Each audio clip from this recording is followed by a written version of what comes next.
Čo pre teba znamená móda? Asi vyjadrenie osobnosti, nejaký ten štýl. Pre mňa takisto je to také vyjadrenie samej seba, ale aj určitý druh zábavy. Štýl obliekania. Tak, neviem, asi také isté, no. Seba vyjadrenie. Vyjadrenie samej seba asi najviac. Štýl, životný štýl. Móda pre mňa znamená vyjadrenie tvojho unikátneho štýlu. No veselosť, hravosť. Byť sama sebou. A viete definovať svoj štýl?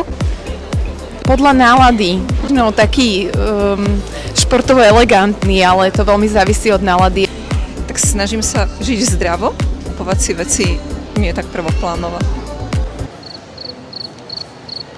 Ja som taký človek, že všetko v jednej farbe, aby to ladilo. Tak teraz som akože kúpil nové, ale neviem. Podľa mňa to je také, akože kto sa oblieka, tak sa oblieka, no.